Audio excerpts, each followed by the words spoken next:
Guys welcome back in my new video. तो आज हम लोग बिहार बोर्ड का क्लास 7 का मैथ का 1.1 प्रश्नावली बनाने वाले हैं। तो आइए इसका पहला प्रश्न देखते हैं क्या है। इसका फर्स्ट क्वेश्चन है, निम्नलिखित के बीच की सभी पूर्णांक संख्याएं लिखिए। तो इसमें नंबर लाइन पे नहीं लिखा है, इसलिए हम लोग नंबर लाइन पे नहीं लिखेंगे। तो पहला प्रश्न है -5 और 5। तो इसमें पूर्णांक संख्या लिखा है, संख्या लिखिए, नंबर लाइन पे लिखिए, ये नहीं लिखा है कि रेखा पे लिखना है, संख्या रेखा पे। तो इससे हम ऐसे ही लिखेंगे -4 -3 -2 -1 0 1 2 3 4। तो देखिए हमने -5 और 5 इसलिए नहीं लिखा था क्योंकि यहाँ पे दिया हुआ है कि बीच की संख्या लिखनी है, इसीलिए बीच की संख्या लिखनी है, तो यही होगा। फिर अगला -2 और 8। तो इसका -1 0 1 2 3 4 5 6 7। और तीसरा क्वेश्चन देखते हैं, -6 और -2।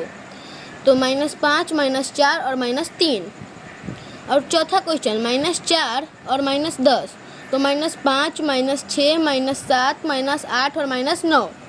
अब सेकंड प्रश्न दिया हुआ है, निम्नलिखित में से प्रत्येक में बड़े पूर्णांक पर घेरा लगाएं। तो पहला प्रश्न है -20 और 4। तो इसमें 4 होगा क्योंकि ये माइनस में है और प्लस में है, और ये 4 प्लस में है। और हमेशा माइनस में और प्लस में प्लस बड़ा होता है। अगर आपने बुडमास का नियम पढ़ा होगा तो आपको पता होगा, क्योंकि देखिए ये माइनस में है और ये प्लस में है। तो हम आपको इसको एक क्रिया के हिसाब से पूर्णांक को हम समझा सकते हैं, प्लस माइनस को, कि मान के चलिए आपने किसी दुकान से 20 रुपये कर्जा लिया, ठीक है, और आपके दोस्त ने कर्जा नहीं लिया, उसके पास 4 रुपये हैं। तो ज़्यादा किसके पास हुए? आपके दोस्त के पास, क्योंकि उसके पास 4 रुपये हैं और आपके पास 1 भी रुपये नहीं है, उल्टा तो आप कर्जे में ही डूबे हुए हैं 20 रुपये। इसलिए इसमें 4 बड़ा होगा। बी वाले में दोनों माइनस में है, तो इसके पास ज़्यादा कर्जा है और इसके पास कम कर्जा है इससे, इसलिए ये बड़ा होगा। छठा प्रश्न -0 और -5। तो इसमें 0 होगा क्योंकि ये -5 कर्जे में है। और चौथा प्रश्न -20 और -7। तो जैसा कि दूसरे प्रश्न में था वैसा ही इसमें भी होगा, इसमें भी छोटा वाला ही होगा। पांचवा प्रश्न 25 - 2। इसमें 25 ही होगा क्योंकि ये प्लस में है और ये 2 रुपये कर्जे में है।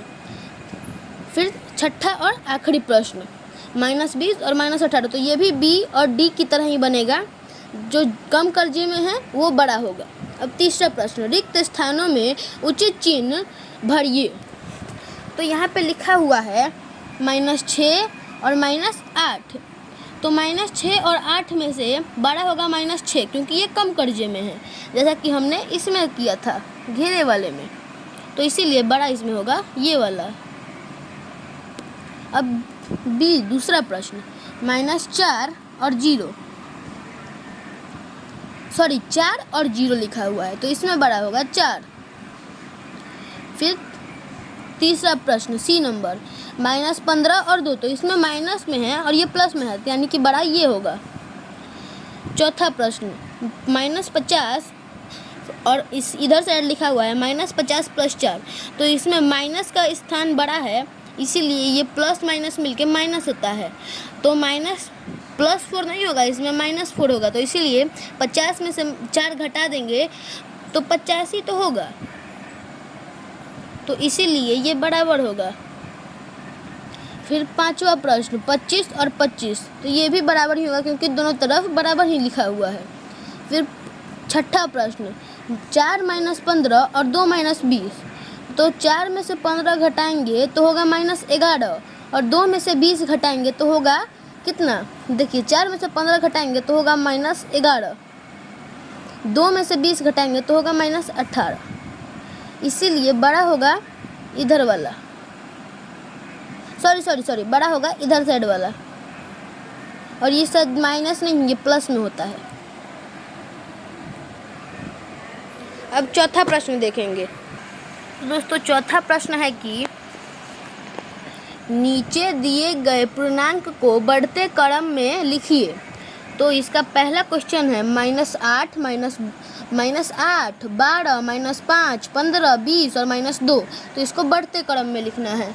तो सबसे पहले -8 माइनस में जो सबसे बड़ा अंक होता है वही सबसे छोटा होता है, क्योंकि वो माइनस में है। इसलिए -8, फिर -5, फिर -2। अब इसमें जो सबसे छोटा है उसको लिखेंगे, यानी कि 12। तो यहाँ पे होगा 12, फिर 15 और फिर 20। तो ये हो गया हमारा पहला प्रश्न। अब दूसरा प्रश्न देखते हैं। दूसरा प्रश्न है 5, 0, -2, -4, -15 और 8। तो इसमें सबसे छोटा जो है वो है -15, उसके बाद -4, उसके बाद -2, फिर 0, और 5 और 8 में से छोटा है 5, तो फिर 5, और फिर लास्ट में लिखेंगे 8। तो ये हमारा दूसरा प्रश्न भी बन गया। अब पांचवा प्रश्न देखते हैं क्या है।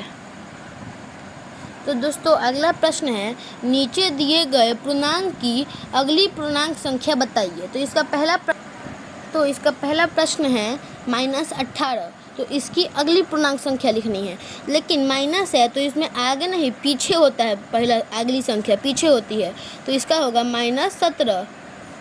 फिर ये है दूसरा प्रश्न 15। तो इसका अगला पूर्णांक होगा 16। फिर ये है -20। तो इसका अगला पूर्णांक होगा -19। ये चौथा प्रश्न है 18। तो इसका अगला पूर्णांक होगा 19। फिर ये पांचवा प्रश्न है और आखिरी प्रश्न -5। तो इसकी अगली संख्या होगी, जैसे कि मैंने आपको ए नंबर में बताया था कि माइनस आता है तो उसकी अगली माइनस में ही होती है, लेकिन उसके पीछे वाली संख्या को कहते हैं। तो इसका हो जाएगा -4। तो 1 से 5 नंबर तक हमने आपको बता दिया प्रश्नावली 1.1 का। अब 5 से 10 तक अगले पार्ट में बताएंगे।